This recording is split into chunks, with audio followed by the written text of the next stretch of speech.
이번 방송에서 제공하는 투자 정보는 투자 판단에 대한 조언입니다. 방송에서 제공하는 주식의 가치, 가격 상승 및 가격 하락에 대해서는 방송사에서 보장하지 않습니다.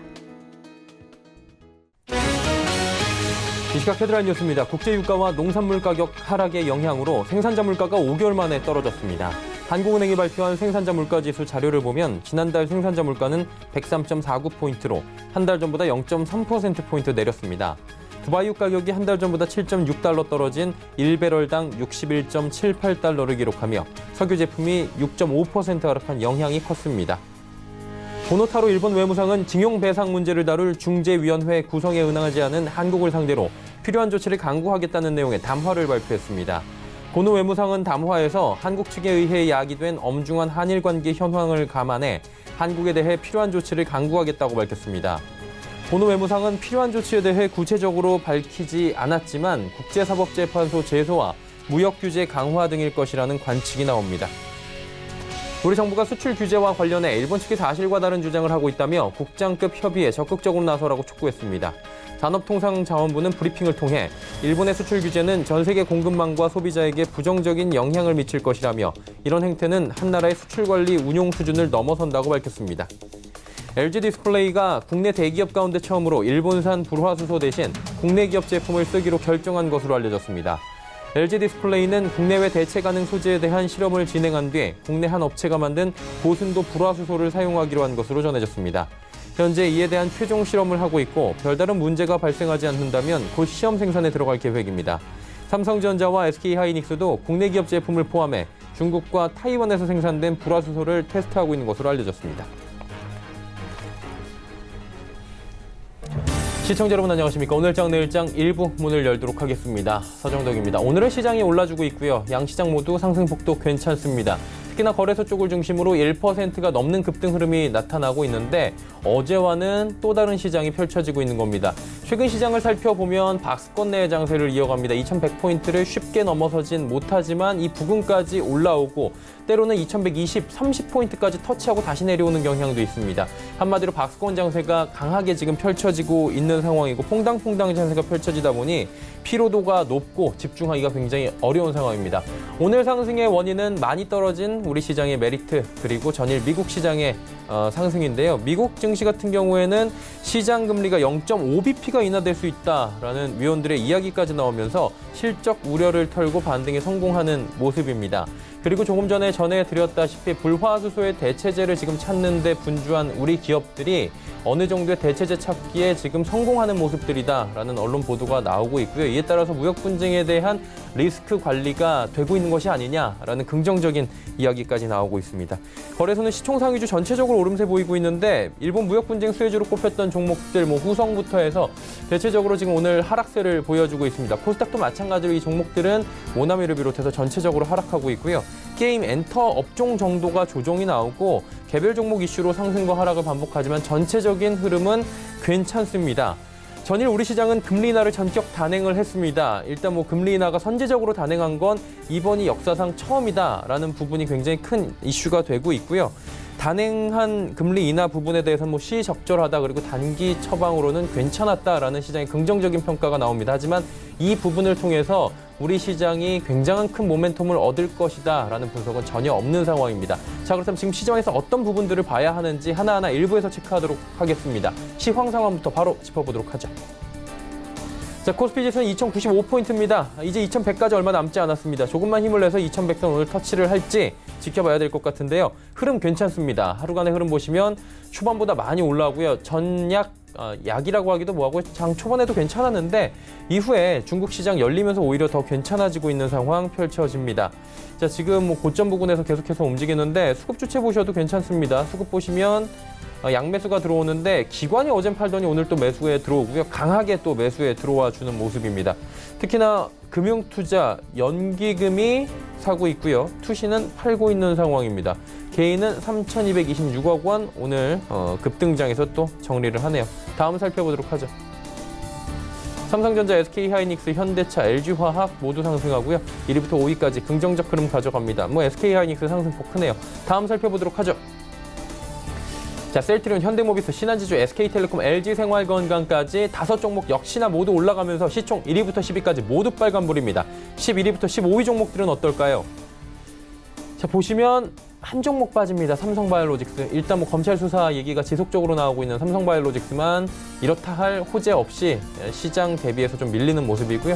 나머지 종목들 뭐 전체적으로 괜찮습니다. 금리 인하가 전격 단행됐지만 금융주들도 오늘 흐름 나쁘지 않네요. 다음 살펴보도록 하죠. 코스닥 시장도 역시나 1%가 넘는 급등 흐름입니다. 672포인트대까지 또 확인을 하고 있는데 하루간의 흐름 보시면 비슷하게 갑니다. 장 초반보다 많이 올라오는 모습. 특히나 정오경에 좀 눈치를 보다가 1시 이후로 또 급등 흐름으로 전환을 하는 지금 시장 상황을 볼 수가 있습니다. 수급 주체 보면 개인만 삽니다. 기관, 외국인 파는데 기관의 매도 물량이 줄어들고 있고요. 외국인도 매도 물량이 많지는 않습니다. 기관 가운데에서는 투신만 사고 있는데 연기금 매도 물량 줄이고 있는 모습 현재 포착이 됩니다. 자, 시총 상위주들도 바로 살펴봅니다. 보시면 셀트리온 헬스케어 급등 나오고요. 신라젠 급등 나옵니다. 헬릭스미스 8%가 넘게 올라갑니다. 한마디로 그동안 많이 밀리던 신라젠, 헬릭스미스가 이만큼 올라줍니다. 그러다 보니 시장 분위기 좋아지고 있고요. CJENM도 상승 흐름 가져가고 메디톡스 역시 시총 5위까지 다시 올라옵니다. 6위부터 10위 종목들 살펴봅니다. 전에 드렸다시피 오늘 엔터 업종, 게임 업종들만 폭 밀리는 종목들이 보입니다. 다 그런 것도 아니고요. 펄어비스 1% 밀리고요. 스튜디오 드래곤 보합, 약보합, 강보합 오갑니다. SK머티리얼즈 어제까지 올라왔는데 조금 밀리네요. KMW 오늘도 올라갑니다. 시총 7위, 굳건히 지킵니다. 다음 살펴볼까요? SFA 밀리고요. HLB, 에코프로, BM 밀립니다. 에코프로, BM 같은 경우는 지금 3거래일 연속으로 살짝씩 조정이 나오고요. 셀트리온 제약도 올라가고 파라다이스 역시 상승 흐름 가져갑니다. 원달러 환율의 흐름 짚어보도록 하죠. 오늘은 또 밀리네요. 1172원대까지 내려오면서 원화 강세 흐름 가져갑니다. 금일 본 방송에서 제공해드리는 정보는 투자 판단에 대한 조언일 뿐입니다. 해당 주식의 가치와 수익률 보장해드리지 않는다는 점 참고해 주시길 바랍니다. 시장 이슈 정리합니다. 펠리즈 투자일리서치 김민수 대표와 함께합니다. 대표님 안녕하세요. 네, 안녕하십니까. 일단 뭐 기분 좋은 상승이 오랜만에 또 나와주고 있고 퐁당퐁당 장세는 뭐 여전한 것 같은데 메모리 업황 굉장히 괜찮아지고 있다라는 얘기도 있어요. 이게 괜찮아지는 게 수요 조절에 따른 가격 반등이라고 하는데 업황 어떻습니까 지금? 네, 지금 메모리 반도체 쪽에서 그래도 일본발 변화가 좀 들어오고 있다는 관점 쪽으로는 해석을 할 수 있을 것 같은데 이런 부분들이 그대로 앞으로 영향권을 끌고 갈 것인가는 조금 더 지켜봐야 될 문제가 아닌가 생각이 들고 있고요. 특히 가격 측면으로만 보게 되면 디램 같은 경우 흐름을 봤었을 때 작년 말부터 많이 하락하다 보니까 그에 따른 일단 반등이다라는 관점들로 나오면서 특히 디램 가격 주력 품목 같은 경우 3달러대까지 내려갔다가 한 일주일 안에 한 7% 이상 올라오면서 한 3.2달러대까지 지금 진입하고 있는 그런 상황으로 보여지고 있고요. 거기다가 일단 이제 삼성전자나 SK하이닉스 같은 경우도 어느 정도 어떤 재료에 대한 여러 가지 압박이 나오다 보니까 감산 얘기가 자연스럽게 나오는 상황들이고 그에 따라서 어떤 지금 얘기가 가장 많이 나오고 있는 이 고순도 불화가스 중심의 생산의 우려감이 좀 크다 보니까 이와 관련된 쪽에 마침 이참에 어느 정도 좀 생산량을 조절해야 되는 게 아니냐라는 관점과 함께 변화가 나온다고 보여지고 있고요. 거기다가 신규 CPU, 특히 인텔에서 새로운 차세대 CPU가 이제 하반기에 들어오다 보니까 일단 무엇보다 PC 교체 수요가 늘어나겠죠. 그와 관련된 쪽에서 변화가 나오게 되면 아무래도 디램 중심의 어떤 업황들은 수요가 조금 더 늘어날 수 있을 것이다라는 긍정적인 전망이 나오고 있고요. 또 하나 이제 다 아시는 것처럼 5G 관련된 스마트폰의 확산이 들어갈수록 또 하나의 교체 요인들이 나올 수 있겠다라는 부분들이고요. 특히 반도체 관련 쪽도 상품이다라고 했었을 때 게다가 미국의 금리 인하와 함께 나올 수 있는 글로벌 변화를 생각하게 되면 조금 더 긍정적이 아니겠느냐 이런 관점들이 최근에 이어지면서 메모리 반도체는 반등을 시도하다 보니까 최근 들어서 삼성전자, SK하이닉스의 외국인들의 매수세가 집중되면서 나왔던 변화는 일단 지금까지 현상은 나쁘지 않다고 보여지고 있는데 하지만 여기서 이제 디램 익스체인지에서는 약간 찬물을 던지고 있죠. 단기적인 영향일 것이다. 거기다가 수요와 공급의 반전 가능성은 낮다라고 얘기를 했고요. 게다가 지금 같은 높은 재고 수준을 봤었을 때 당장의 업황이 변할 가능성은 일단 크지 않다는 쪽으로 얘기를 하고 있고요. 가장 중요한 부분들이 이 고정가루의 가격 자체가 변할 수 있느냐에 대한 부분이라고 봐야 될 것 같습니다. 특히 고정거래 가격 같은 경우는 반도체 제조업체가 대량으로 어떤 공급처에 납품을 하는 정해진 가격대라고 보시면 될 것 같은데, 이 부분이 적어도 15일에서 30일마다 고시가 되는데 아직까지는 이 부분이 지금 최근에 나오는 가격대를 반영해서 높게 반등세로 나오는 추이가 이어질 것인가는 아직은 좀 더 지켜봐야 된다라는 쪽으로 보고 있는 상황들이고요.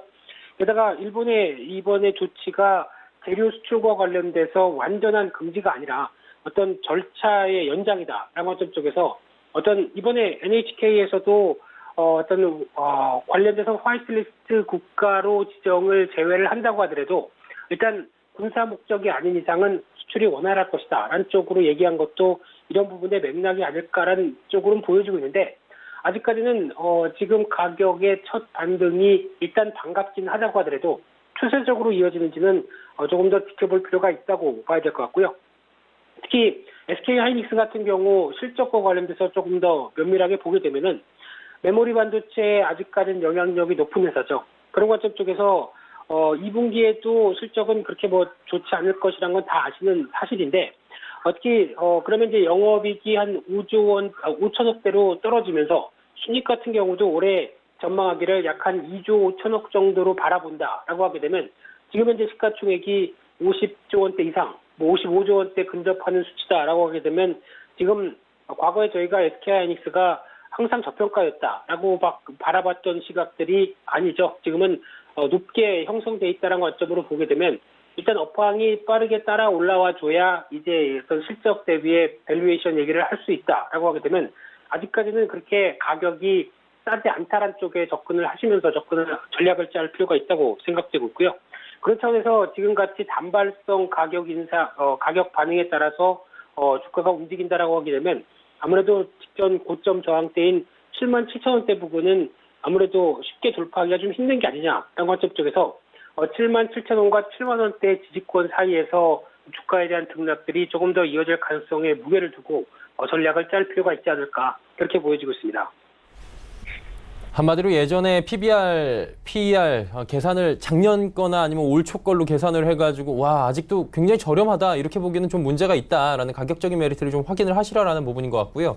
국제유가 확인을 해봐야 되는데 국제유가가 지금 안정을 좀 보이고 있다라고 평가를 해야 될까요? 하락세인데 이거 어떻습니까? 네. 국제유가는 요즘에? 네, 최근 들어서 국제유가가 반등을 보이다가 최근 며칠은 또 급하게 또 고점에서 약간 흔들리고 있는 기조죠. 그러다 보니까 아무래도 국제유가와 관련된 여러 가지 시각은 일단 첫 번째로는 변동이 좀 크다. 고점 쪽에서 아직까지 경기나 여러 가지 어떤 공급과 관련된 부분들, 수요와 관련된 부분들 쪽에서 공방이 펼치고 있다라고 보여지고 있는데, 그래도 추가적인 점진적인 상승 쪽에 계속 무게를 두고 있는 상황들이고요. 대표적으로 오페크 플러스, 보통 산유 국가인 오페크와 함께 러시아와 관련된 비회원 산유국 10개까지 합치게 되면은 이쪽에서 감산 기간을 이번에 회의에서 연장을 했죠. 그래서 한 9개월 연장을 해서 2020년 3월까지로 들어갔다라고 하게 되면 일단 공급은 기존처럼 어떻게 보면 좀 축소로 진행이 될 걸로 보여지고 있는데, 단기적으로는 또 드라이빙 시즌 성수기죠. 게다가 미국의 정제 시설이 이번에 화재로 인해서 한번 큰 공장 폐쇄가 한번 이어졌었고, 그러다 보니까 가동률과 관련돼서 상승이 좀 제한된다라는 관점과 함께 또 계속 얘기 나오는 부분들은 이란과의 관계죠. 그러다 보니까 중동 지역의 지정학적 리스크 계속 부각을 받고 있는 상황들이고요. 또 하나 미중 무역 협상과 관련돼서 아직까지는 계속 오락가락하고도 있지만 그래도 일말의 기대감이 남아있다고 하게 되면 여기서 또 반응을 할 수 있는 거는 글로벌 경기에 대한 다시 개선세와 어떻게 보면 이에 따른 또 수요 회복, 이쪽도 조심스럽게 점쳐지고 있는 상황들인데, 그런 차원으로 봤었을 때 일단 유가에 대한 전반적인 시각은 일단 흔들리게 되면 또다시 반등권으로 들어올 수는 있겠다. 그래서 아마 한 50달러대, 60달러대 초반대에서 60달러대 사이에서 일단은 박스권을 보인다고 하더라도 60달러대 안쪽 쪽으로 어느 정도 어떤 글로벌 통화 정책이 완화적인 시각으로 가게 되면 그에 따른 반응은 나오지 않겠느냐라는 쪽으로 바라보고 있고요. 그런 흐름으로 보게 됐을 때 아무래도 탄탄하게 유가가 움직여야 된다라고 하게 되면 그 기반은 당연히 글로벌 경기 회복과 수요다라는 관점 쪽에서 이 부분을 더 주목을 해야 될 걸로 보여지고 있고요. 그와 관련해서 아직까지는 유가의 기조가 이렇다라고 하게 되면 상대적으로 태양광과 관련된 신재생 에너지가 조금 더 어떤 모멘텀을 확보할 수 있지 않을까라는 쪽으로 바라보면서 항공주도 연동이 되겠죠. 그런 관점 쪽에서 유가의 등락과 함께 항공주의 변화들도 같이 체크할 필요가 있겠다. 이렇게 정리해서 말씀드리겠습니다. 네, 유가의 향방에 따라서 움직일 수 있는 업종들 분석이 아직까지는 좀 필요한 시점이다라고 정리하도록 하겠습니다. 오늘 말씀 잘 들었습니다. 네, 감사합니다. 헬리지 투자리서치 김민수 대표와 함께했고요. 이슈 칼럼 이어집니다.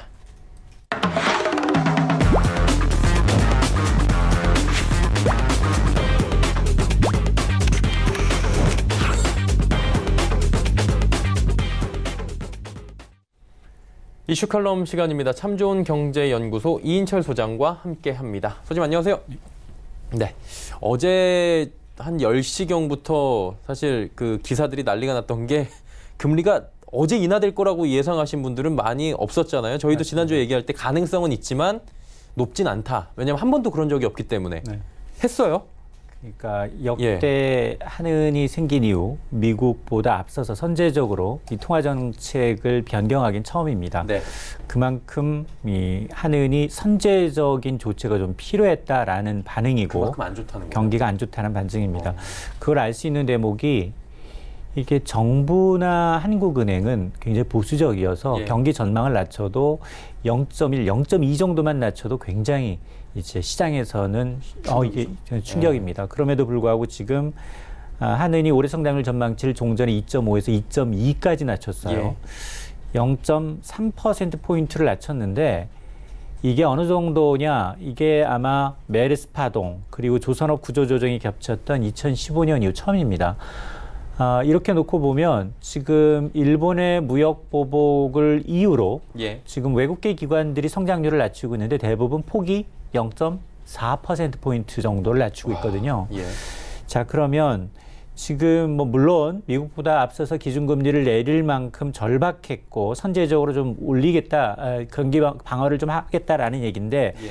지금 부작용도 만만치가 않아요. 우리가 이제 7월은 동결 그리고 8월은 인하로 봤던 근거가 지금 부동산 시장이 너무 이제 꿈틀거리고 있다라는 겁니다. 네, 맞아요. 이게 민간 택지에 대한 분양가 상한제를 거론할 만큼 강남발 이제 상승세가 좀 심상치 않다라는 거고 여기에다가 이 1,500조 원이 넘는 이 부동자금의 흐름 또 이 지금 뭐 물론 이달 말에 미국이 금리 인하가 예고돼 있긴 하지만 예. 현재 이제 한미 간 기준금리 격차는 1%포인트로 벌어졌어요. 그렇죠. 이런 굉장히 좀 다소 불안정할 수 있는 이 요인이 있음에도 불구하고 이제 내린 데에 대해서는 뭐 그동안 이제 수출 좋지 않죠. 내수 좋지 않죠. 소비 좋지 않습니다. 여기에다 엎친 데 덮친 격으로 일본까지 이렇게 무역 전쟁이 좀 장기화될 것임을 예.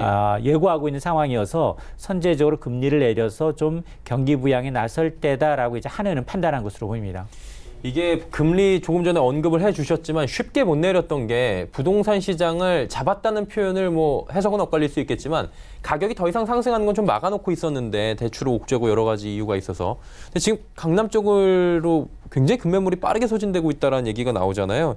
결국에는 정부와 한은이 이번에는 엇박자를 내는 거 아니냐라는 얘기가 나와요. 분양가 상한제 얘기는 나오지만 이 부동산 시장에는 어떻게 될까요? 그 금리 인하라는 건 분명히 이제 예. 동전의 양면처럼 자칫 이제 금리를 내리게 되면 좀 이 화근이 돼서 도화선이 돼서 부동산 시장을 더 부채질할 가능성도 물론 있습니다. 네. 그런데 이미 이제 김현미 국토부 장관이 지난달 말부터 계속해서 민간 택지에 대한 분양가 상한제 카드 예. 뭐 시행령까지 이제 고치고 있다라는 얘기를 하고 있기 때문에 지금 사실 그동안 강남에는 대형 아파트, 고가의 아파트들 위주로 재건축 위주로 많이 올랐었는데 그렇죠. 조금 관망하면서 호가가 떨어지고 있는 게 눈에 보입니다.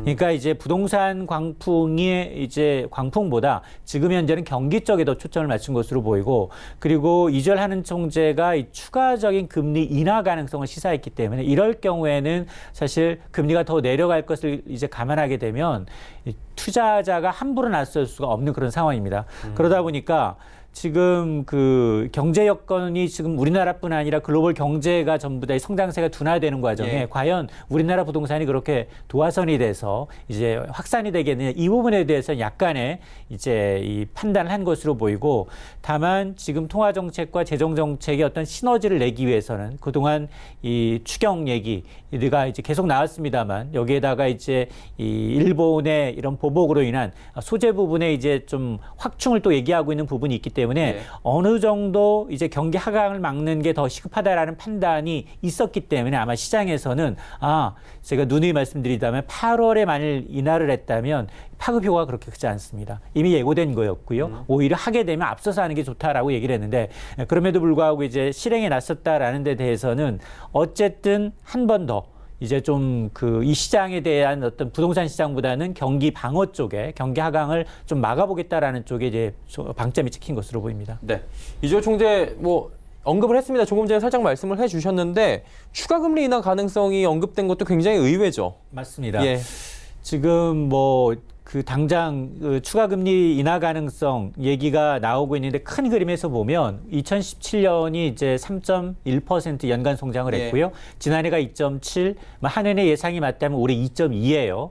그렇게 되면 3년 연속 경기가 이제 하강하고 있다는 겁니다. 이런데 우리는 사실 금리는 역으로 우리는 2017년 11월에 한 번 인상을 했고요. 2018년 11월에 한 번 더 인상해서 2번 인상한 겁니다. 그러니까 그것부터가 이제 좀 잘못돼 있는 판단이었는데 어쨌든 이렇게 경기 하강 국면이 계속해서 이어지게 되면 디플레이션이 나올 수밖에 없습니다. 예. 물가가 좋지 않고요. 경기가 하강하게 되면 가장 최악의 시나리오 빠질 수 있기 때문에 이주열 총재는 어제 이번에 금리 인하 효과 그리고 이제 금융시장 안정 상황을 봐가면서 적합한 판단을 하겠다라고 얘기한 만큼 예. 추가적인 금리 인하가 있을 수밖에 없는데 전문가들의 의견은 좀 엇갈려요.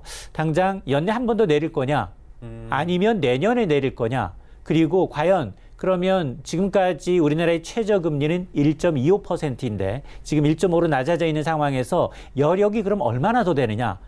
일부에서는 2단계. 그러니까 한 번 더. 50bp 내린다는 그렇습니다. 거죠. 예. 그러니까 이제 2번 더 내려서 기준금리를 1%대까지 낮춰야 되는 게 아니냐 이런 얘기가 나오고 있기 때문에 일단은 가장 중요한 건 이번 달 말입니다. 미국이 과연 정말 일부 시장의 예상처럼 50bp를 내린다면 그거는 전 세계 경기의 어떤 이 바로미터 역할을 했던 미국이 굉장히 긴장하고 있고 이제 돈을 풀겠다는 강력한 시그널이기 때문에 예. 미국이 이달만 어떤 시그널을 주고 있는지 그리고 10월이면은 한국은행이 이제 마지막 올해 성장률 전망치를 또 수정할 수 있습니다. 그때 만에 하나 지금 나와 있던 성장률보다 더 내려가거나 아니면 상황이 더 악화가 돼서 일본과의 무역 전쟁이 더 격화되거나 이럴 경우에는 더 강한 시그널을 줄 가능성이 높습니다. 한마디로 이게 가능성을 지금 다 열어둬야 되는 거잖아요. 맞습니다. 근데 이게 가능성을 다 열어두면서 우리나라도 금리 지금 초저금리로 가고 있고요. 미국이 만약에 어제 얘기 나온 것처럼 50bp 내려버리면 이게 초저금리 시대가 또 오는 건데 이게 비폭탄 얘기가 나오잖아요. 이게 돌려막기 하는 거 아니냐 뭐 이런 얘기 나오는데 이건 어떻게 봐야 될까요? 맞습니다. 이제 카드로 평소에 사고 싶은 물건을 다 긁었어요. 예. 그 당시에는 기분이 좋겠습니다만 그쵸. 이거는 한 달 후에 청구서를 받아보게 되면 바로 후회합니다. 마찬가지예요. 지금 경기 부양을 위해서 미국에선 헬리콥터 밴이 정말 돈을 풀었을 정도로 거의 10년 가까이 돈을 풀었었고요. 네. 그걸 걷어들이는 과정이었는데 지금 지난해까지는 긴축의 고삐를 바짝 뗐습니다. 네네. 그리고 당초 예상은 올해도 긴축이었었는데 불과 반년, 6개월 지나고 난 다음에 상황이 180도 달라졌다는 겁니다. 그런데 지금 보게 되면 유로존도 제로고요. 예. 일본도 제로입니다. 그리고 이미 일부 이제 전 세계도 경기 부양 쪽으로 완전히 턴해서 이 대만의 경우에는 지난달 0.13%포인트 금리를 낮췄죠. 그리고 이제 호주 역시 금리를 0.25%포인트 하향 조정을 하고 네. 있습니다. 이렇게 이제 전 세계적으로 금리를 내리면서 경기 부양 쪽으로 방향을 턴했다라는 것. 이 대열에 이제 동참할 가능성이 많아졌고 사실상 동참한 셈입니다. 그렇게 되면 지난 2008년에 이제 글로벌 금융위기로 도래했던 이 저금리의 시대가 사실 돈을 다 걷어들이지 않은 상황에서 또 빚을 내야 하는 국가 입장에서는 빚을 내서 경기를 또 부양해야 되는 그런 상황입니다. 그러다 보니까 이거는 굉장히 큰 부담이고요. 이 부담이 이 사탕과 비슷합니다. 이제 입에 넣을 때는 달콤하지만 사실 몸에는 굉장히 건강에는 그렇죠. 좋지 않은 거죠. 이러다 보니까 이 빚을 계속해서 자기 몸집보다 더 커져버린 이 빚을 어떻게 감내하느냐, 이 빚의 악순환이 또 거듭될 수 있다라는 점은 이 경기가 이제 조금 좋아질 때 어느 정도 하강을 방어하고 다시 이 타이밍에 돈을 긴축을 해야 될 타이밍을 봐야 되는데 그 타이밍에서 굉장히 중요한 역할을 할 수 있습니다.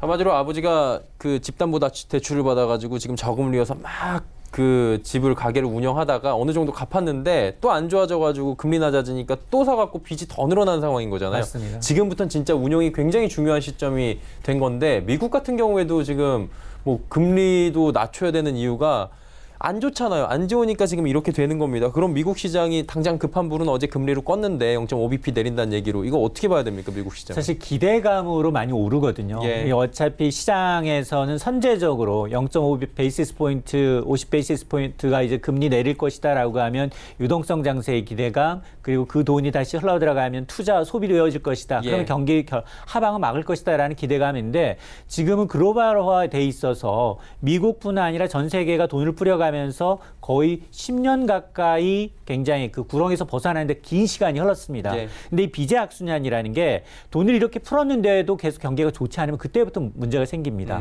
빚을 원금을 갚아야 되고요. 이자를 갚아야 되는 상황임에도 불구하고 계속 빚을 내야 되는 상황이기 때문에 이런 상황에서 지금 실질적으로 경기 회복 기미가 한 3개월에서 6개월 정도 보이지 않는다. 돈을 풀어도 금리를 낮춰도 보이지 않는다. 그러면 그때부터는 디플레이션 얘기가 나올 수밖에 없습니다. 그래서 아마 이 금리 인하는 이제 동전의 양면입니다. 이렇게 선제적으로 증시가 올라서 다우 27,000 그리고 나스닥 역시 8,000을 넘어가는 굉장히 좋은 사상 최고의 이제 가 행진을 이어가고 있는데 제가 늘 말씀드리지만 실적과 경기가 담보되지 않은 이런 거는 정말 마지막 화려한 불꽃놀이가 될 수 있다라는 겁니다. 그래서 아마 큰 그림에서 보면 물론 경기가 이제 이렇게 돈을 풀 때 급강하기보다는 굉장히 완만한 형태로 경기가 이제 방어가 된다면 예. 증시에 커다란 영향은 없지만 그러나 위기 뭐 당장 미국발 위기가 아니라 유럽 내지는 아시아 이 신흥국 간 위기가 이제 트리거가 되면 그때는 굉장히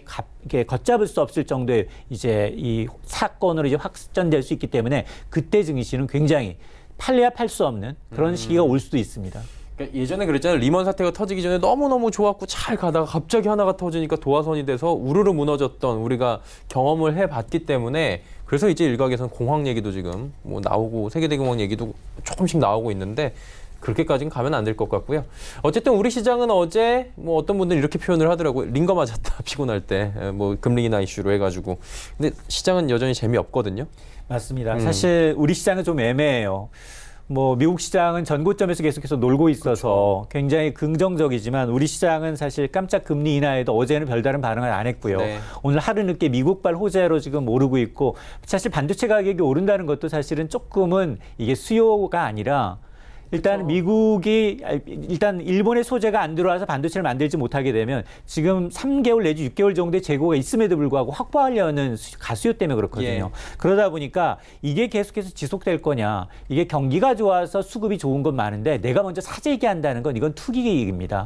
그러다 보니까 이 실물 경제의 이제 회복 없이 증시가 오르기는 굉장히 어렵습니다. 네. 그러니까 지금 점점점 성장에 대한 특히 우리는 상저하고 상반기 조금 낮더라도 하반기 반도체를 기반으로 해서 조금 나아질 걸 기대했는데 지금 한은도 그렇고요. 기재부도 그렇고요. 계속해서 하반기에도 더 불확실성이 커졌다는 겁니다. 자, 이렇게 되면 상저, 하, 더 낮은 그보다 바닥 밑에 지하가 있을 수 있다라는 점을 눈여겨두시고 그렇기 때문에 이제 그런 거 정말로 금리를 낮춰서 경기가 턴어라운드 하는지를 좀 확인할 필요가 있습니다.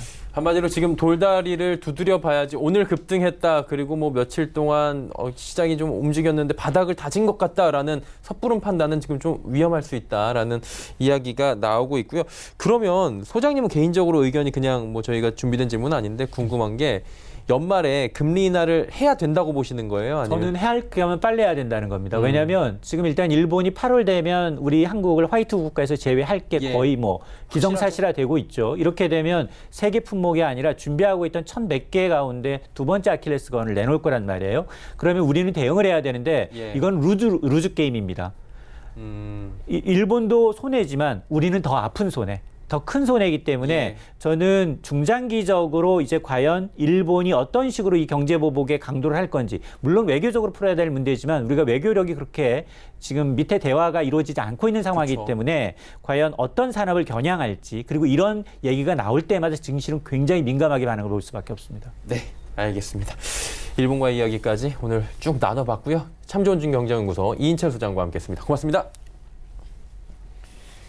오늘 정일장 1부 함께 하셨습니다. 잠시 뒤 2부 예고해드립니다. 2부에서는 두 분의 전문가와 함께하는 시간 종목 짚어드리고요. 종목 상담까지 이어가는 시간 준비가 돼 있으니까요. 2부도 함께해 주시길 바랍니다. 고맙습니다.